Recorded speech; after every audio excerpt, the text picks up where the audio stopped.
4 people have been killed and 1 critically injured in a car crash on the N1 road in Musina, Limpopo. The Provincial Transport Department says the road has been closed, with motorists advised to use alternative routes. For more on that story, we welcome Limpopo Transport Department spokesperson Mike Maringa. A very good evening to you, Mike, and thank you so much for speaking to us. Just tell us exactly what happened today to lead to the crash. Good morning to you, Tepiso, and good morning to our SABC Channel 4 viewers. What happened is that a Kia truck that was traveling on the N1 northbound was trying to overtake when it collided head-on with a heavy motor vehicle, and 4 people, all of them from the mini truck, were killed on impact. This includes the driver and 3 passengers.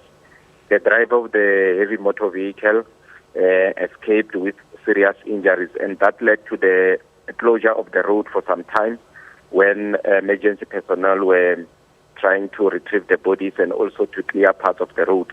I can also confirm to you now that the road is partially open. At least 1 lane is open. You'll understand that N1 is a very busy road. It's open for traffic that is going into Musina and further to the Bay Bridge towards Post, and even the vehicles that are coming from Musina into Lotrigad and Pulukwan, they are now able to pass, but at a very slow pace because it's only 1 lane that it's open.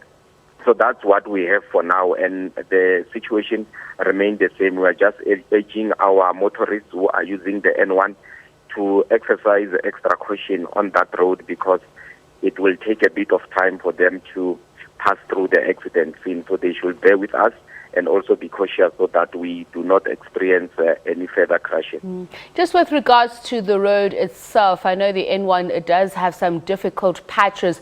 In this particular case, while I understand that investigations are still ongoing, was it an infrastructural thing or was it human error that led to the car crash? According to our preliminary investigations, it was a human error because the driver of the mini truck was overtaking recklessly. He did not check what was coming on the other lane. That's why he crashed into the oncoming traffic. You'll understand that the N1 is one of the best maintained roads in the country under Sanral. Just this week alone, we had another accident on the N1. It was also a head-on crash whereby 7 people died. It was between a VW Kombi and a Hyundai sedan, and the condition of the road was good. It's just that one of the drivers lost control, went into the oncoming traffic. They crashed on, and unfortunately, seven of the people who were traveling in the 2 different vehicles all perished in that accident. Hence, our message is that people must exercise caution and also obey the rules of the road. Try their level best to reduce speed, because speed has been the most common factor in most of the accidents that we have seen on the N1. And Mike, we are going towards a very busy period already, almost midway to November. This pretty much the official start of the festive season. What does the Transport Department have in place in terms of monitoring the roads, but also improving driver behavior? I must indicate that the festive season is one of the most hectic seasons for us, because we've got a lot of vehicles that flood the N1 just before Christmas, because we've got a lot of migrant workers who are in Gauteng and other provinces. We've got people who come to the province for leisure. So what we do during that busy time, we get extra personnel, people who are in our district, to go and check on the N1. Visibility is very key. We also get assistance from National Traffic. They give us extra personnel to monitor the N1 and also to ensure that we are visible in our numbers. That will also include operations that we man on our roads, especially the N1 and most of our busy provincial roads. So that plan is underway. We are going to explain it further when we launch the festive season in the coming week or so.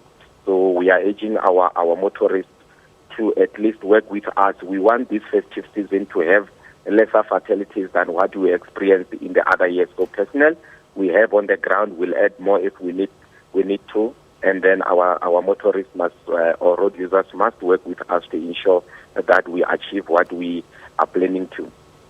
What are the most common causes of road accidents, especially during that time, or the mistakes that people make that you would like to alert them of? I know it's not time yet to launch your campaign, but as they say, it's better to be proactive. Yeah, look, number one, it's speed. In most of the accidents that we have attended to, that were reported, speed was the number one killer. People tend to lose control of their vehicles, they crash, and we lose a lot of lives. Number two, it's reckless and negligent driving. We've got situations when people overtake recklessly, they are speeding recklessly. That also goes to most of our districts and local roads, and that's where we also experience a lot of crashes. But there's this other one that we have recently been giving much attention to, which is fatigue. We got people who drive long distances. They don't consider resting. You'll have a person driving from Cape Town all the way to Limpopo, and they will want to beat time and not rest on the road. So more often, those people get tired on the way. Fatigue catches up with them, and they are some of the people I was talking about that they will lose control, they will crash, they will slip behind the wheel. So we are also urging them to say from time to time they need to rest. And that also goes to truck drivers. Just last week we had a cross-border operation where we were checking trucks that are moving in and out of the country, especially at the Groblersdal bridge border post that connects us to Botswana. We were running that operation, alerting truck drivers about the dangers of fatigue, them trying to beat time driving those long distances without resting. It looks like it is also going to be one of the factors that we'll be looking at this festive season, because we are aiming to reduce the fatalities that we have seen in the past to zero if that will be possible. And that can only be achieved if motorists or road users are working with us and they also understand what we are trying to do. Thank you so much for speaking to us. Mike Maringa is the Limpopo Transport Department spokesperson, and just speaking to us about that crash there, fatal crash on the N1 near Musina. It seems that 4 people have died and 1 has been seriously injured.